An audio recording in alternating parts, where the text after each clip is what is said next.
Welcome to another edition of Patriots No Huddle, brought to you by PatsFans.com.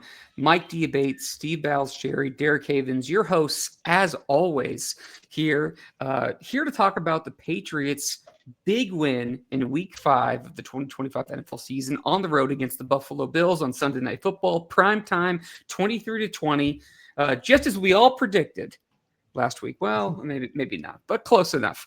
I want to thank everyone who's listening live, who's downloading us later. Please do like, share, leave us a review on Apple Podcasts, Spotify. Keeps us high in those ranking reviews so other Patriots fans can find us. If you do want to subscribe to us on YouTube, check out our PatsFans.com YouTube channel here. Before we do anything, of course, as always, Steve, how you doing, man? Very good. I mean, hey, another victory Monday. That's 2 in a row. I mean, This could become a trend again, right? Let's hope so. Yeah, I mean, what a great football game last night. They definitely showed the NFL world there that this is no longer a team that's going to be a 4-13 team, that they're going to be a pain in the neck to play against. And, whether or not they're all the way back by the end of the season, we'll withhold that for now. However, I mean, when they play like they did last night, regardless of who their opponent will be, they're going to be a tough out.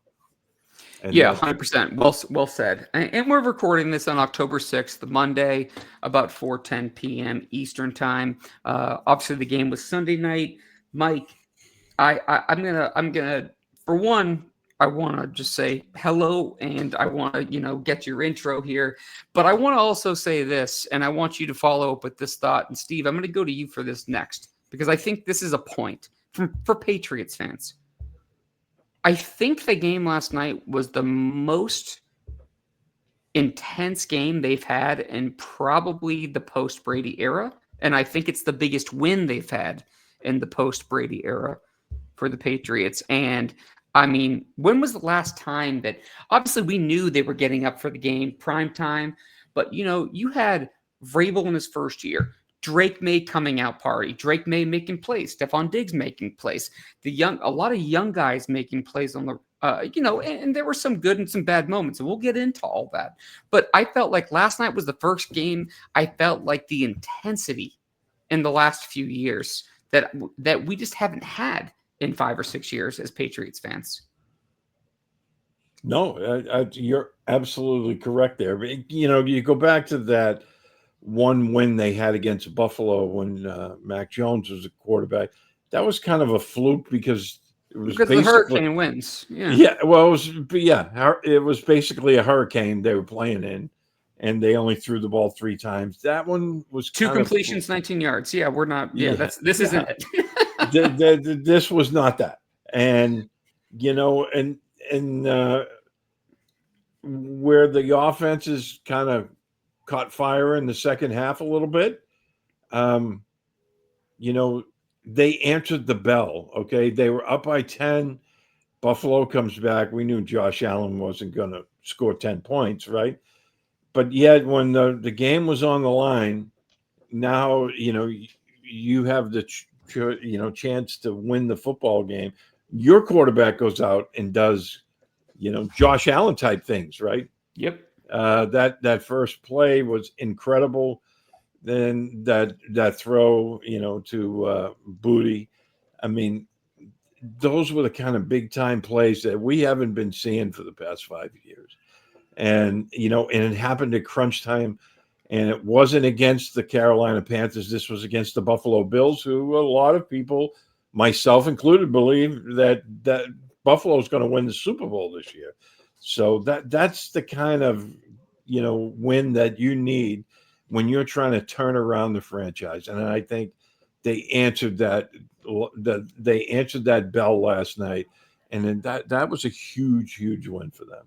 100%. And Mike, over to you. I mean, first, your initial thoughts on the game, and then really just, I want to get your reaction, not only on the game, but just as I felt like last night was like I think some people knew that Drake May was kind of a good prospect. Obviously, Patriots Nation.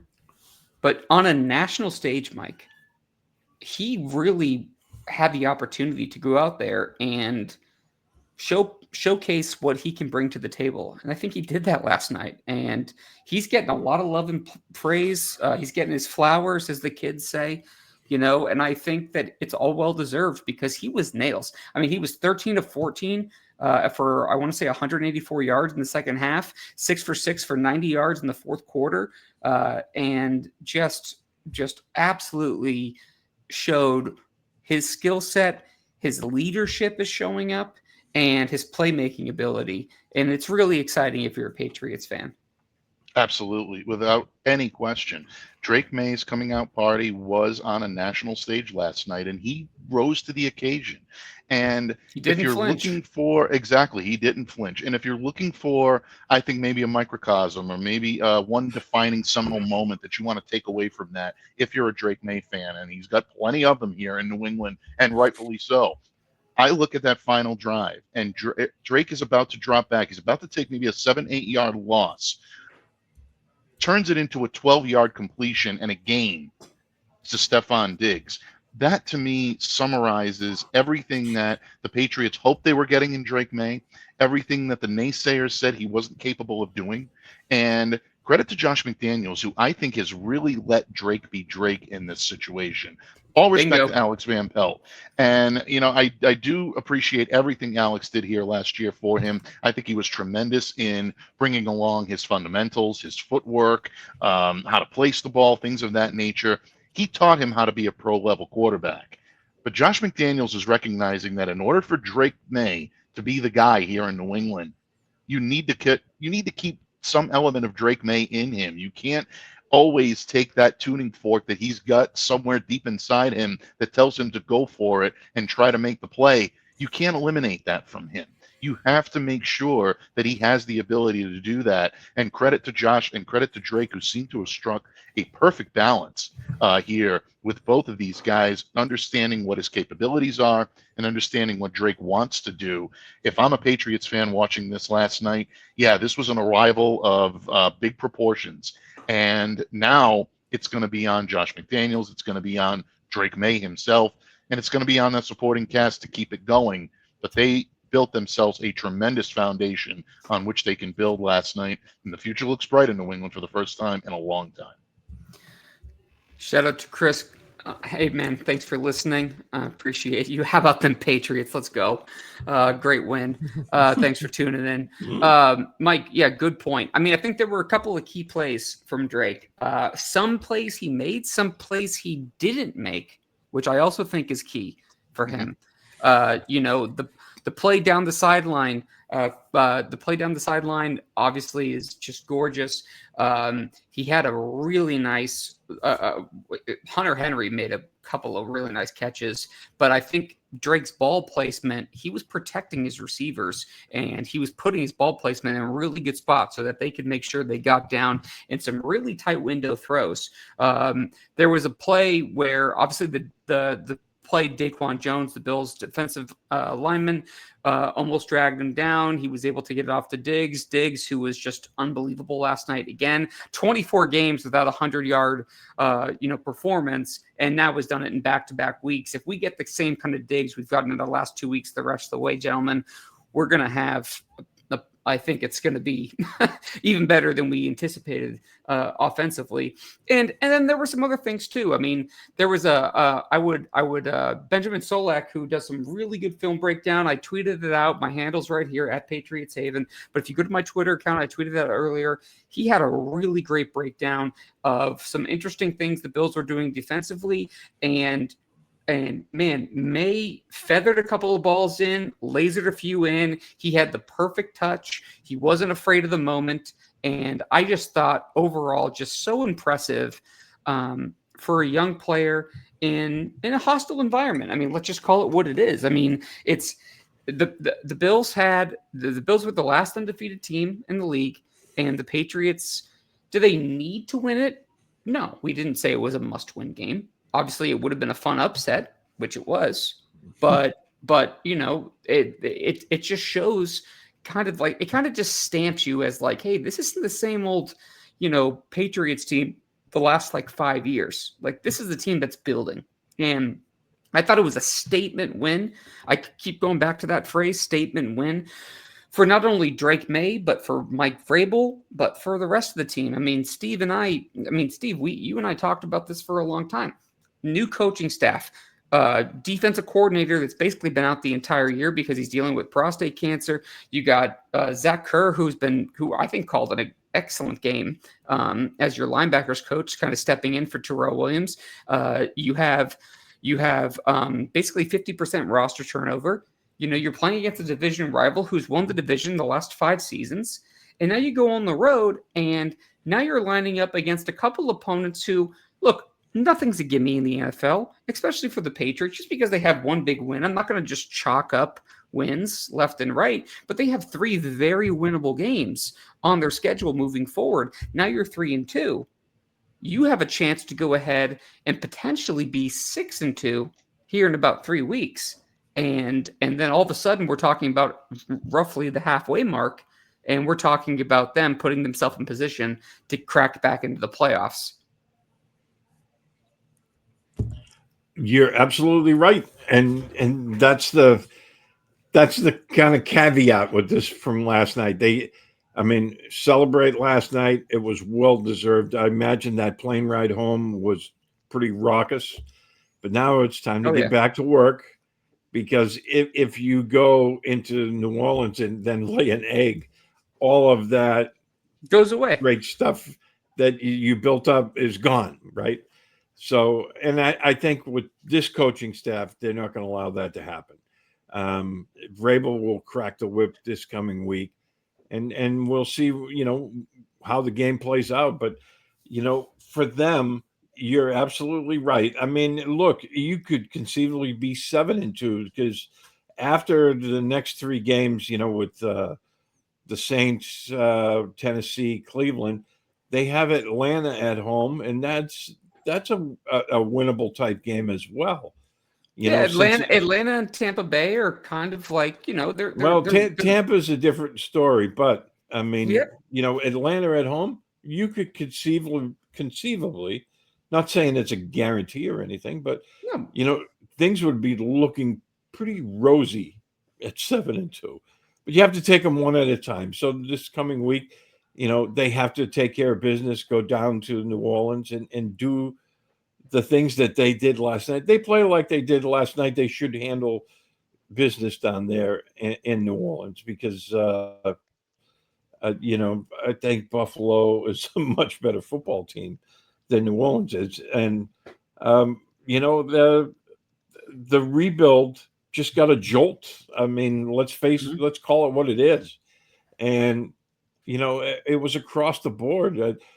I really liked the way the defense played last night. And we'll get into that, I'm sure. But, we're going to get into that. It wasn't just offensively. I know that there was like so many wow moments with Drake May and Stephon Diggs. But, we kind of overlooked the fact that the defense played one hell of a game. They had a great game plan, and I thought they held up really well. You go into Buffalo and hold them to 20 points. It's pretty damn good. Well, you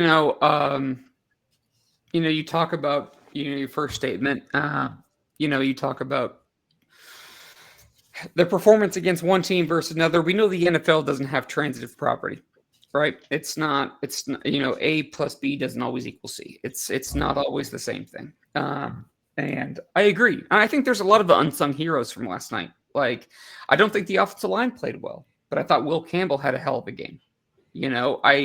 I think there was some issues in the secondary at times, although I thought the defense played pretty well, but I thought Christian Gonzalez was solid. So, it's like, and like, there are certain guys I want to shout out that probably aren't getting as much pub as they probably should be, but I do agree with you. I would say this, Mike, I want to bring this to you first. Let's break down the 3 phases. Okay. So offensively, to me, I've heard some harsh criticism of Drake in the first half. I don't think he was great in the first half, but I don't think he was too shaky. I've heard some things that were a little bit rougher than that, but I don't necessarily co-sign on it. But I think the second half of Drake May's game, Mike, was the best half he's played as a professional football quarterback. I think he was just outstanding. I thought Stephon Diggs set the tone. You could feel the emotion early. You saw him on the sideline, you saw him pre-game. You saw him on the sideline. You saw him post-game. I thought his answers to the press were excellent. I thought he handled himself about as good as you could. I thought Henry made some big plays. Stevenson, obviously the fumble issue. We're going to get to the running back probably towards the end of the show because Gibson obviously got hurt, and we'll circle back to that one. But that's kind of a concern area for me. But I did think you saw a couple of good things from some of the younger guys. And I thought Drake's ability to rebound in the second half when he was, again, up and down. It wasn't terrible. It wasn't good, but it was, in the second half, he came to play and the offense really started rolling. I thought that the first two drives coming out in the second half of the Patriots, Mike, I thought really were impressive just with the adjustments that they made. Yeah, absolutely. And again, it's coming off the heels of, I know what some are calling a questionable decision at the end of the half for Mike Vrabel to kick the field goal rather than try for 6. And a lot of people were saying, you got the Bills on the ropes, go for the knockout punch. I never really subscribed to that. I happen to think that Mike Vrabel did the right thing. You want to get those points on the board, especially in a hostile environment in Orchard Park. If you're at home, maybe a different story. You've got the momentum. You've got the crowd behind you. That's maybe a different argument, but I think he clearly made the right move last night. But the team came out with a singular focus last night, and that focus was definitely sharpened in the second half. Drake May completely took the reins of this team, knew what he wanted to do and how he wanted to do it, and set out to be able to take the Buffalo Bills apart. That is not an easy task. I know up in Buffalo right now, they're giving an awful lot to team kind of self-destructing and issues where they're saying that, we got beneficial calls from the refs. I don't know. I mean, I disagree. Guess I disagree wholeheartedly with that. I think the refs called it very consistent for both teams. I thought there were bad calls and ticky-tack calls for both teams, but they called it consistent. Oh, absolutely. I'm in complete agreement. And look, the Patriots got flagged with some penalties, but I'll tell you what, the Bills did some headhunting last night that they got away with. There was a couple of, I thought, easy helmet-to-helmet calls that they didn't call last night watching the game live at the same time. So I'm not subscribing to that, or the refs were the cause of that last night. That's a bunch of hooey. I was going to say a worse word, but yeah, and Steve is he's a diplomatic individual, ladies and gentlemen. He is always the personification of class. And you're absolutely right, though. I think that's a complete load of bunk, and I never bought into that, and still don't. I think it's sour grapes, and I think it's probably a little, lamenting of maybe the Bills not taking the Patriots as seriously as they should have. But again, that's on the Bills. That's not on the Pats. They came to play last night, and I think even if Buffalo played their A game, I do believe that the Pats had every ability to win that game regardless of how the Bills played last night because they were just that good in every phase that you could possibly imagine. But getting back to your original point, Derek, yeah, Drake May last night had a purpose. When he starts hitting Stephon Diggs on the intermediate areas of the field, and he's using the field all over the place, getting Ramondre Stevenson back involved and having him cross the end zone twice was huge for his development and for his psyche. Yeah, exactly. And his confidence moving forward. And the Patriots are going to need Ramondre to be the Ramondre of old because they've got a pretty big void now at the third chair on that running back committee. We're going to get to that in just a moment. But I really like the way that they distributed the ball last night. And again, kudos to Josh McDaniels for not forcing Drake into a situation where he's uncomfortable making a decision. Don't let your head get in the way. A lot of times that can do that. Sometimes you got to play with your heart. I saw that last night in Drake May. Cerebral, no question. He was able to take Buffalo apart, and he was able to do that because he was one of the smart quarterbacks on the field last night. And I think matched Josh Allen wit for wit, maybe even beat him in that game last night. But there's also an element of feel and also an element of heart that Drake had to his game last night, and that's the reason why the Patriots were victorious. Well, last week they ran a jet sweep, and then they faked the jet sweep and pushed it to the weak side, kind of with a misdirection play. And this week, they had they ran out of like an I formation, I formation meaning, fullback, running back. And they were going like power to the right side, and they ran it once, and then they, Brian Baldinger, actually, if anybody's on Twitter, if you go to his page, Baldy, he had a really nice breakdown, and Jack Westover, the fullback, was really, when he was pulling to a certain side, the linebackers were moving with him to that side. So that's when they flipped. They did the old, like, hey, we're going to run it strong side, meaning to the right, quarterback's right. Okay. And they faked it and then pitched it to Ramondre to the left. And they actually did that again when he basically walked in for a touchdown. We've seen Josh play with that a little bit and use Drake May's athleticism and use the misdirection a little bit. And I think it's only going to build and get more creative from here, guys. And I'm excited about that because I think you can really see, the things I'm excited about is, for one, it looks like the game is slowing down from Drake. For two, he looks more comfortable in Josh's offense. And for three, I know how Josh works with quarterbacks, and I have full confidence in him. And I like the play design that we've seen so far and how he's kind of toying with defenses. And then also, I feel like it's going to get better, as the season progresses. Steve, we've watched this for years. We know it's going to build and build and build and build. And so we're talking about week 5. In week 10 or 11, I think we're going to see even more intricate stuff that we weren't preparing for. And I think we saw that, last night. Absolutely. And that's a good point. I mean, that's one of the hallmarks of McDaniel's system. It tends to build as the season goes along and things start getting better. The one thing that I will say that they need improvement on, and you talked about the injury, they're not running the football well, and they were able to accomplish all this without running the ball well. They came into this game.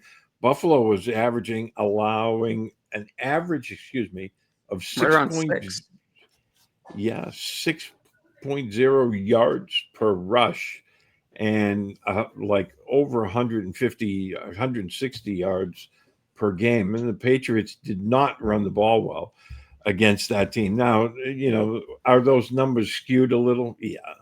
I mean, Buffalo is not a sieve against the run, but all things being equal, through the first 4 games, they were allowing that, and the Patriots weren't able to run effectively last night, I thought. I mean, so that's something, with this offense, if they get any kind of consistent running game going, it's going to be even better. And that's something they need to work on.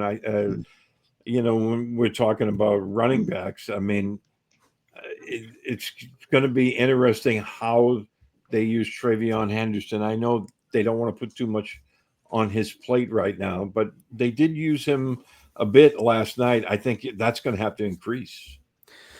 Yeah, it's been close to a third, but now Gibson tore his ACL, which sucks because he was a factor on special teams.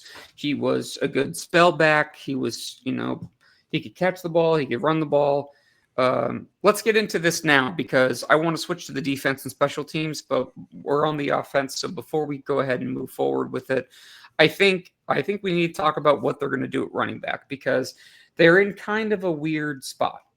Stevenson, I don't want to speak for either one of you, and please tell me if you disagree, but I think Stevenson is a talented running back.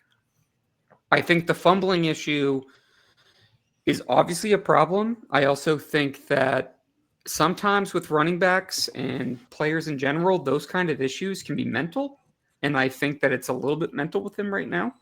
So that's a little concerning. Now, in one breath, you could go ahead and say that it's good that the coaching staff gave him the go ahead to keep playing out the game. But in another breath, you could say, well, he had no choice because it was just him and Henderson because Gibson was out for the game. So they have the UDFA from Florida A&M, Terrell Jennings on the practice squad.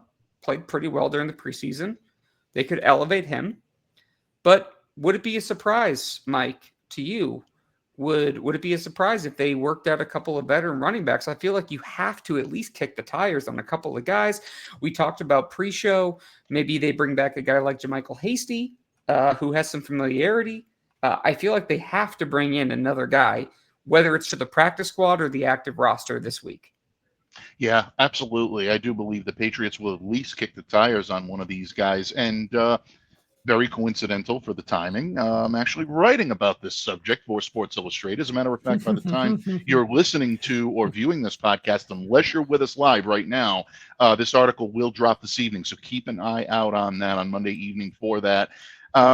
Guys that might make sense for the New England Patriots. Well, like you said, you have to start with Hasty. He was a casualty during final roster cuts. There were a couple of opportunities during the preseason that he got to showcase his talent, and he looked pretty good in a McDaniels offense.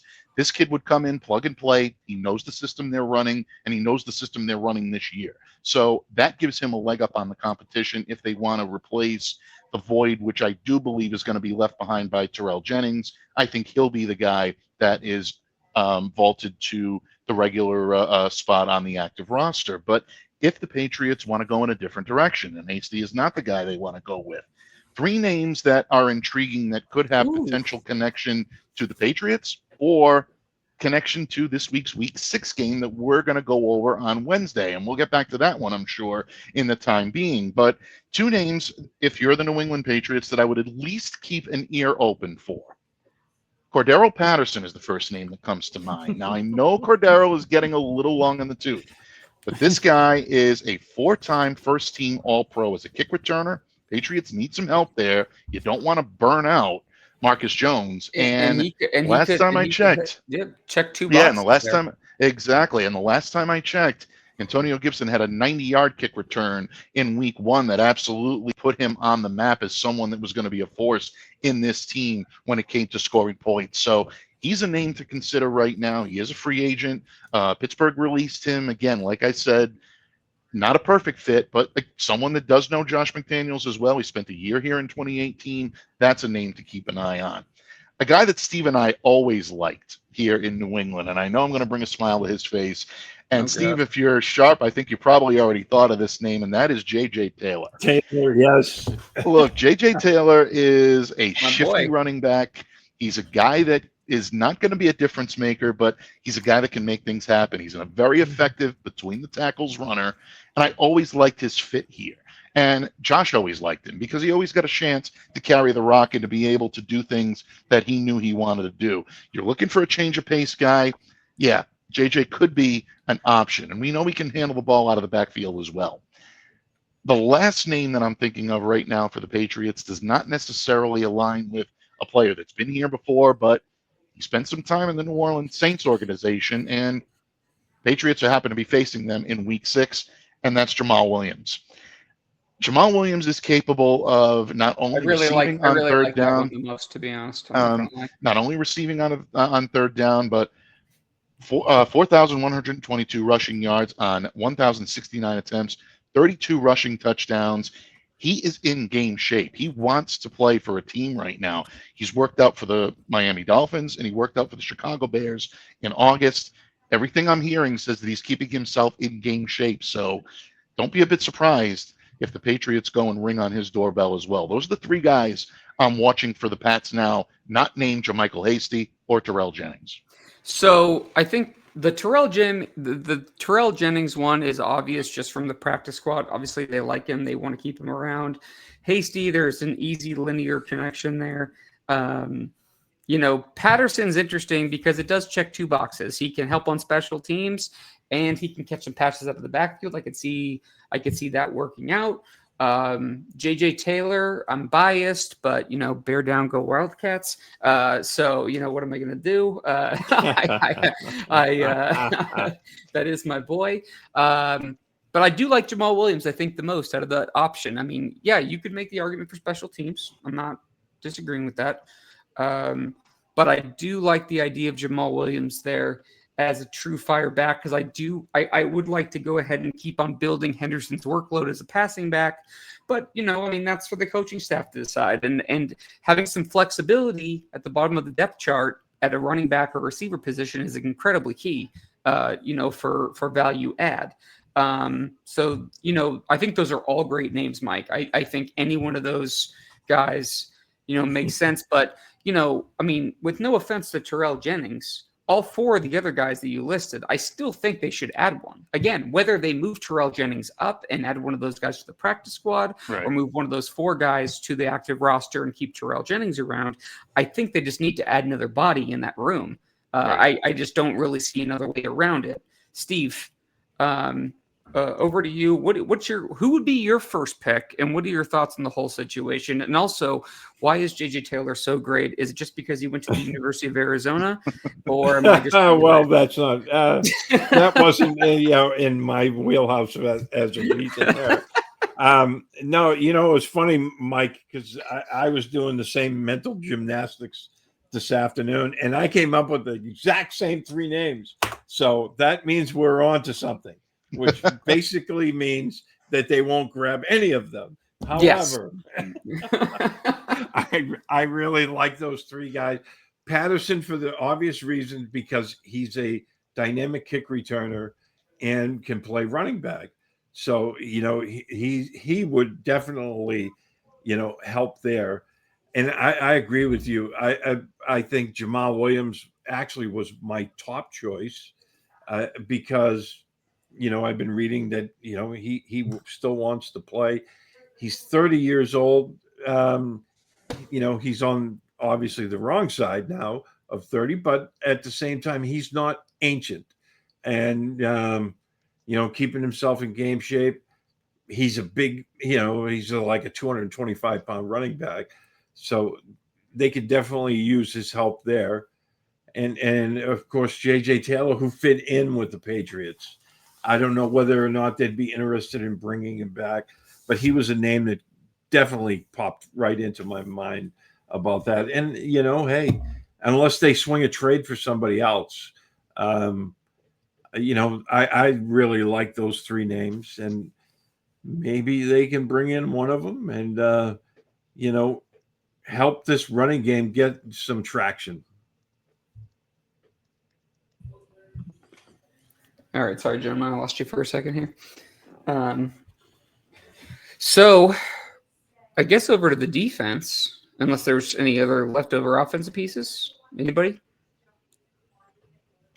Okay. Defensively for the Patriots, I was impressed with Zach Kerr's defensive game plan and play calling.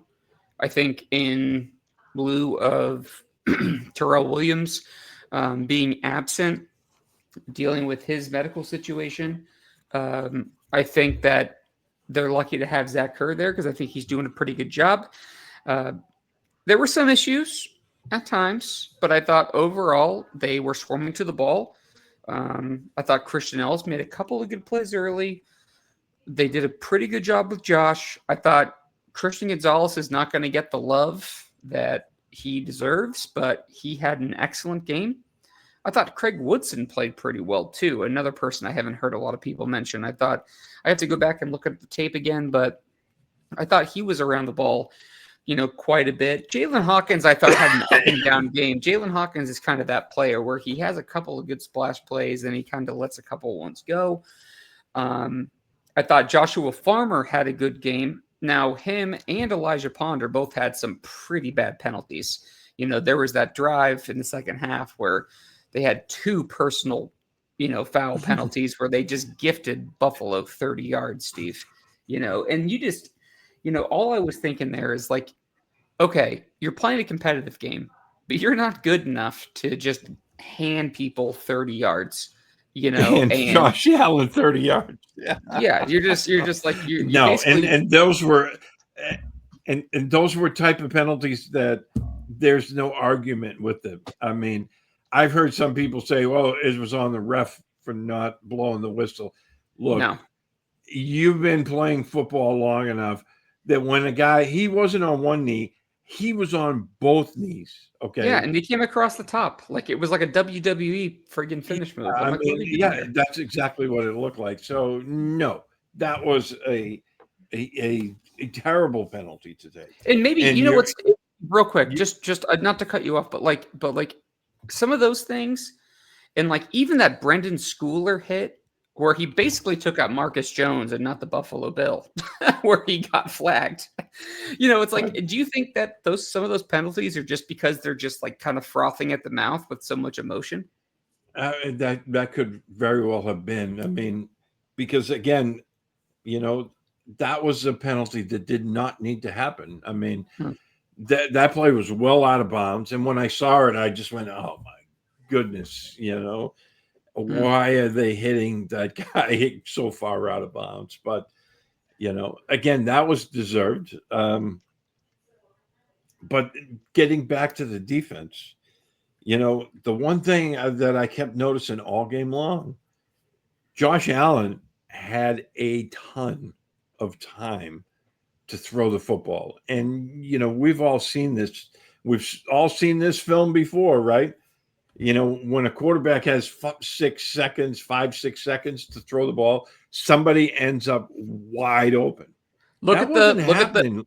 look at the Christian Gonzalez and Keon Coleman. Well, I guess it wasn't really a pass breakup because Keon Coleman was out of bounds, but it was like 8 seconds where Keon Coleman was in the back of the end zone, and Christian Gonzalez was just hanging with him all day long, and he was Right. able to help Well, break up the pass. But it was like he had forever, and Drake May was under constant duress.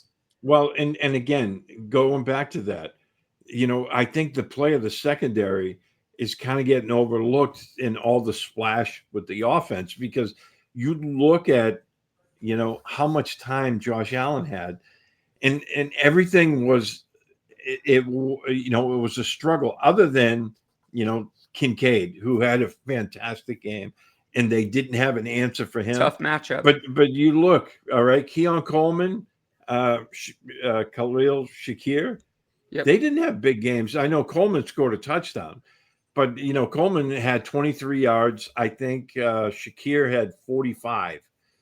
I mean, Shakir's a tough matchup player. I mean, coming out of Boise State, I thought he was a Patriot, like from the draft. Yeah, but you look at that now. Those are their two big wideouts, and combined they have 65, 68 yards. Yeah, you'll take that all game long. And then, look what they did with James Cook, 15 carries for 49 yards. This is all stuff that's getting overlooked today. The defense played really well. Yeah, was it perfect? Not at all. But, and I think, like you mentioned, it all comes back to Christian Gonzalez because now that he's back, that secondary is getting solidified. And last night I was really impressed with them because time and again, Josh Allen has 5-6 seconds to throw the ball. And it was a struggle because guys weren't getting wide open like you would think. And I look at this and as the season progresses and they're not facing a guy like Josh Allen that can absolutely gash you when you're playing man coverage. When they're playing a guy that isn't like that, they're going to be a really tough matchup with this secondary playing man, because I looked at that game last night and I'm like, look at these stars that Buffalo has, and they basically did a great job of limiting them. Yeah, they had some chunk plays, nothing like we saw early in the year. And they're tightening up. Yeah, they tightened up. I thought the defense played exceptionally well last night. Mike, over to you. I want your I want your thoughts on the secondary. I also thought Robert Spillane had a really good night. I thought he continues to show up and make some plays. Thoughts on Spillane and Also the secondary. Yeah, I think what you're seeing with Robert Spillane is very similar to what you're seeing with Stephon Diggs on offense. This is clearly a veteran guy that is coming in and knows his value, knows what he brings to the table, and is able to motivate his teammates, not just with his play on the field, but with his attitude, with his veteran savvy. And that really matters. And it gets guys in position. Even a situation where, you might see, players playing either, out of position or whatnot. Spillane has a way to get these guys back in. I thought he was very good last night. That is an aggressive Buffalo offense. And I think in a lot of ways, because Spillane was able to spot a lot of what they were doing, they were able to hold them in check. The secondary, I mean, you can't mention the secondary without mentioning the impact that Christian Gonzalez continues to have on this team. He is a game saver. And in those closing moments when they needed big pass breakups, including the pass breakup that he had with Khalil Shakir toward the end of the game. I don't know if necessarily Christian is getting enough credit for being a game saver in that situation as he really deserves. That was a tremendous, tremendous heads-up play, and it really put the Patriots in position to be able to win that game. So in that regard, this defense continues to be very strong. Arias Tonga is another guy that I really think deserves an awful lot of credit for the job he's done in the middle of that defense. An unsung hero when you talk about guys like Christian Barmore and you talk about guys like Milton Williams coming in and being a huge addition to this team. They've been everything as advertised, but Tonga is that one guy, and Steve, you use this analogy all the time. They're not going to light up the stat sheet, but they're going to deliver every time they're called upon. And in the limited snap count that he's got, he makes his presence felt. So all three levels of the defense last night, I think, deserved a lot of credit. Absolutely the front, the linebackers, because of Spillane and because of the way that they're able to do things. Don't forget, Keon White was not able to finish the game with an elbow injury. They're already missing Kayvon Chason. They didn't really miss a beat. There was obviously a couple of penalties here that I know they'd like to have back. Jack Gibbons had one that I know he'd like to have back. But bottom line, I thought they all played very well, and that secondary is really rounding into form with Christian Gonzalez back in the fold. Well, Milton Williams, I mean, his sack was pretty much a covered sack. I mean, the defensive line, Williams and Barmore, I think, both had good games. They continue to be an absolute force in the middle. And that's great to see. Spillane had a great game. Gonzalez made an impact. Davis, I think, still goes up and down for me. Jalen Hawkins, I feel kind of similar. But I think all three levels did have a good game overall. They had a good game plan and they executed it well versus one of the top two, at worst, three quarterbacks in the entire league, and Josh Allen. You're talking about a generational. I mean, him and Patrick Mahomes. I mean, it's him and Patrick, and then Lamar and Joe. They're right there. If I was starting a team today from scratch, I'd take Josh over. I take Josh over anybody. Yeah, I would too. I think he's that good. And so, I mean, again, he's smart too. I mean, the Patriots didn't play a ton of man coverage, and I think it was 37%, which is actually, when I saw that after the game, I was like, wow, that's high for playing against Josh Allen. But he did make them pay a few times. He was their leading rusher for the Bills. But, again, you go back to the defense, their two best wide receivers were not huge factors in the game. And then James Cook, who's been lighting up the league, 49 yards and 15 carries. If I told you that last week, we'd all jump at that, saying we'll take that all night long. So yeah, 100%. Special teams, gentlemen. Let's get into special teams. I know no one wants to talk about special teams until we have to, but here we are. And we'll get to Bordalis, okay? How about that punt?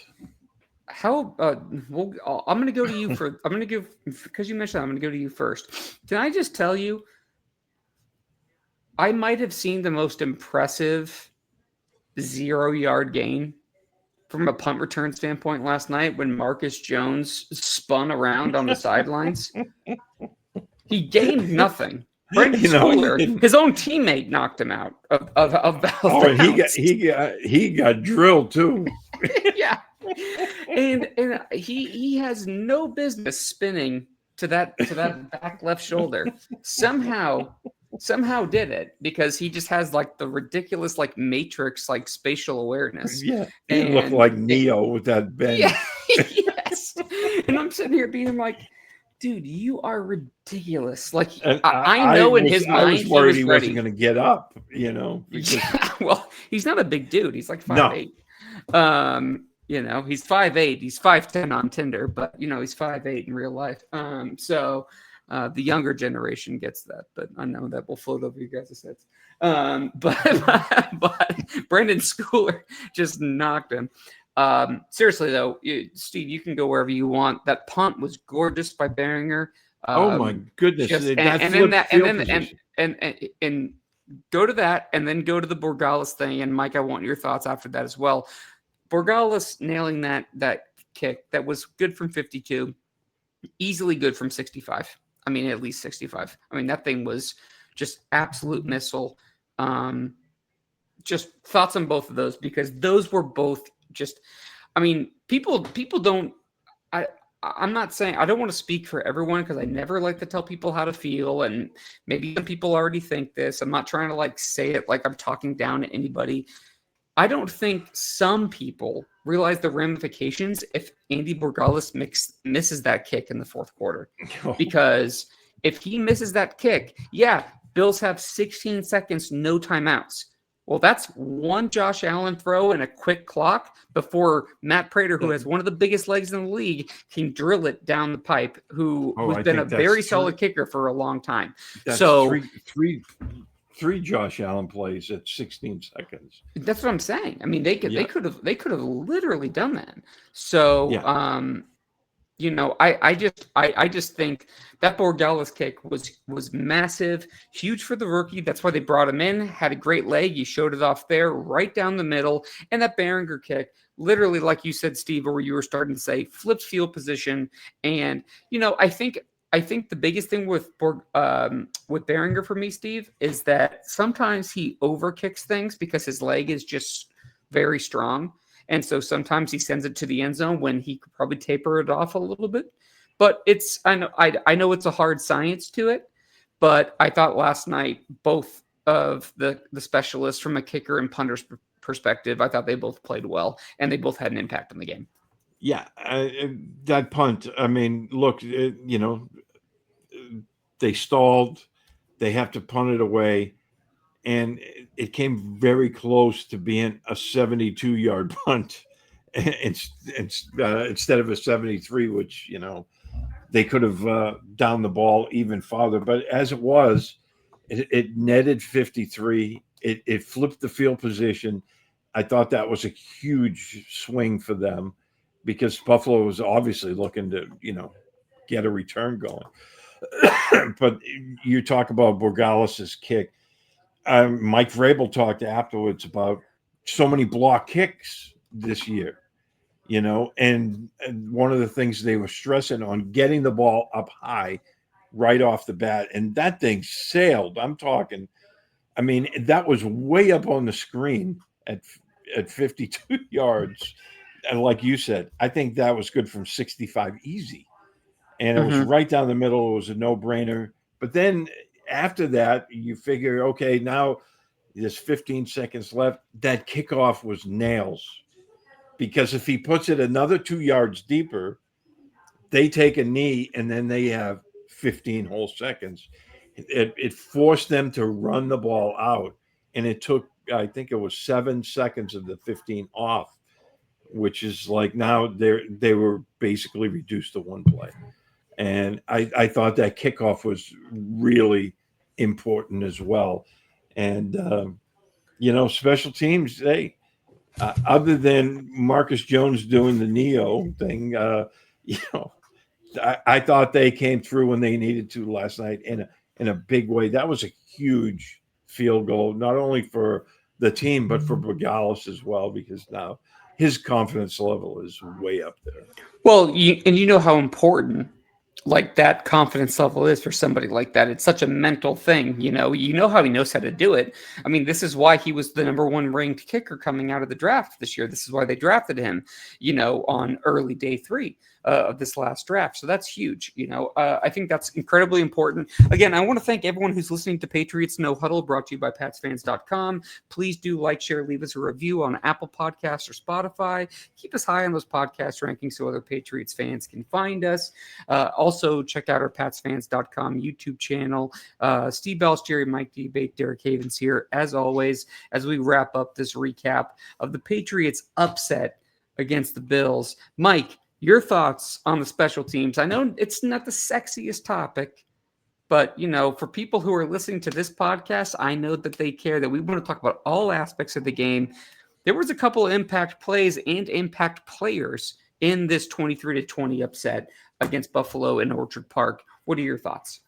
Yeah, I mean, you hit the nail right on the head. I mean, Marcus Jones obviously continues to be a top-notch return guy, and the New England Patriots understand the value they have in him, and now needing to protect him with the potential of having to replace Antonio Gibson. That's no longer a potential. That's a given. But who will replace him is still a matter of conjecture. Brendan Schooler continues to be a guy that's all over the field. You even saw him align in a couple of snaps on defense last night, knowing that these guys have to chip in on every aspect of every play and be ready to do what is required of them in any given moment. So those are my standouts right now on the special teams unit.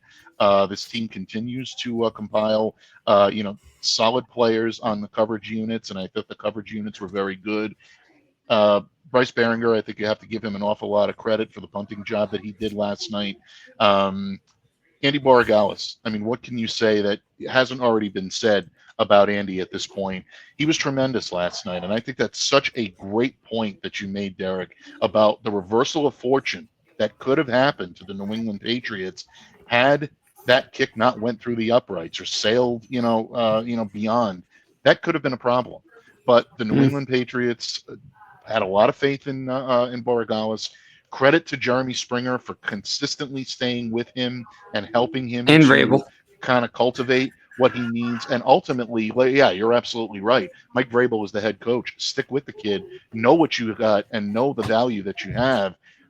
We've seen him make big kicks in college before for Miami. He proved he can do it last night in the most hostile of territories in the NFL. So kudos to him for a job well done. But this, I think you can make the argument that the special teams unit has maybe been the most consistent all year through the first 5 games. It's, to me, a testament to Jeremy Springer and the job that he's done to that team, and Mike Vrabel in allowing Jeremy to remain in place and continue to cultivate this group really has made all the difference.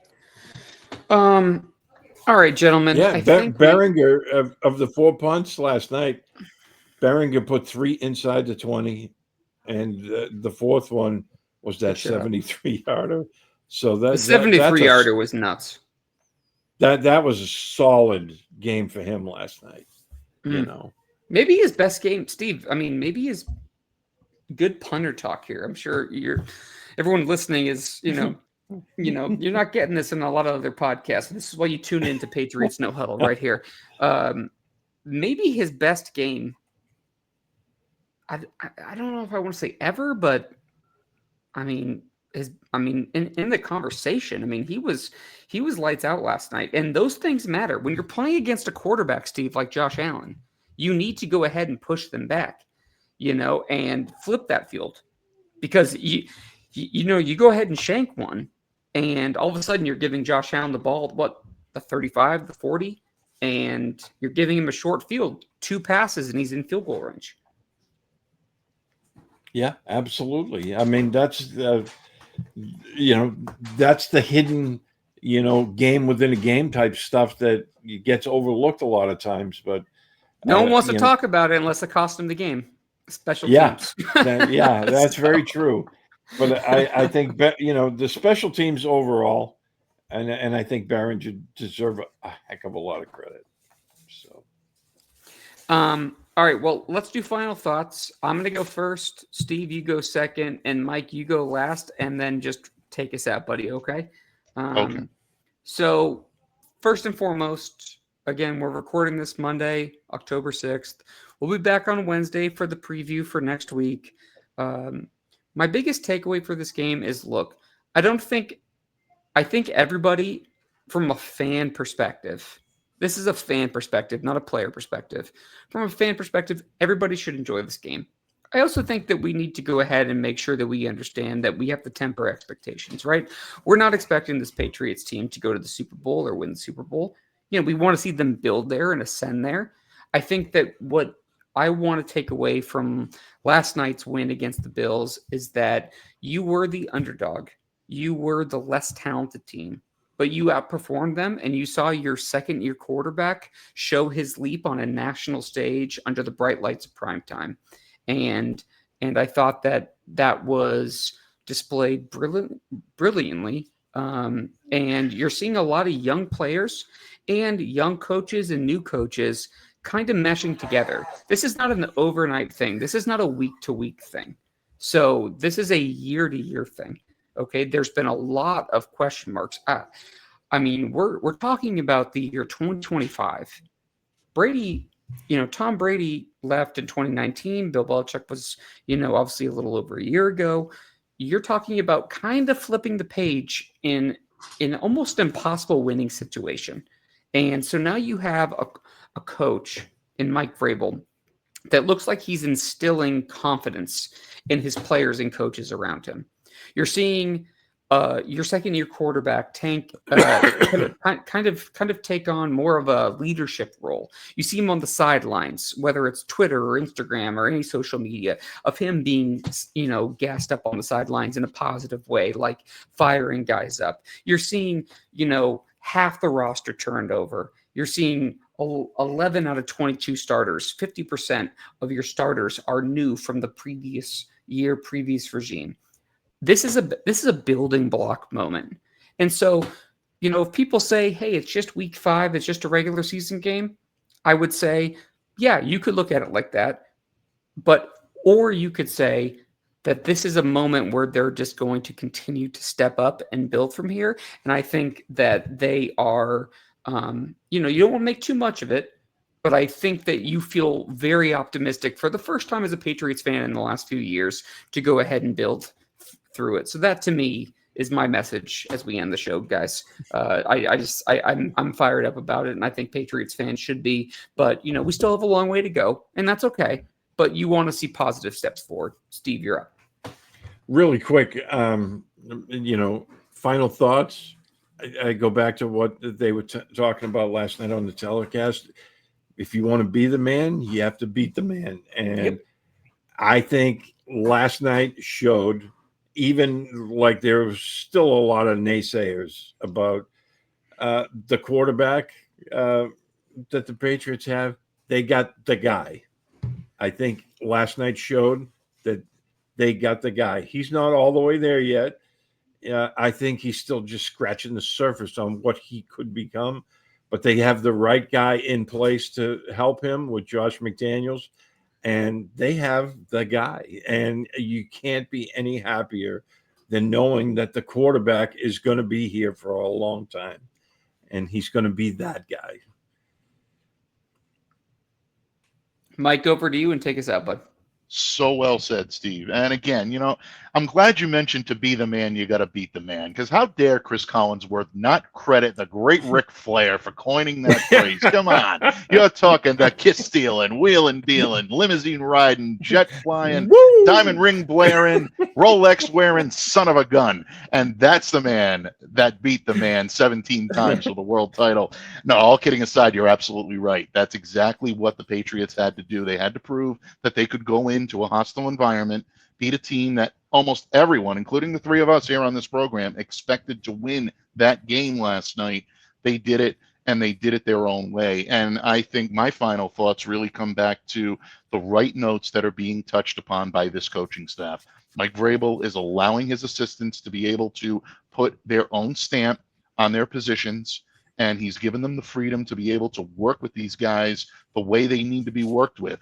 I mentioned earlier about Josh McDaniels knowing that Drake May needs to be Drake May. You're seeing that on defense. You're seeing Zach Kerr now step in for Terrell Williams, who we all continue to pray for and send our best wishes. But this is an aggressive style of defense, and he's coaching these guys as such and allowing them to go out and make plays and be that type of aggressive defender that's going to help this defense move forward. And Jeremy Springer continues to do that on special teams as well. So kudos to this coaching staff. If they continue to hit these right notes, we're going to be having a lot more Victory Mondays here than Melancholy Mondays here on Patriots No Huddle. And we appreciate all of you taking time out on this Victory Monday or at any time you're listening to this podcast. We appreciate your support. Thank you for making us a daily part, a weekly part, or even an occasional part of your New England Patriots coverage. On behalf of my good friend, the great Derek Havens from the great state of Arizona, who's still appreciating my J.J. Taylor reference, my Patriots paisan, Steve Balestrieri, the man I aspire to be like each and every day, I'm Mike Debate, reminding all of you to stay safe, to stay well, to be the change that you wish to see in the world. Have a great day, everyone, and we'll see you back here again next time on Patriots No Huddle.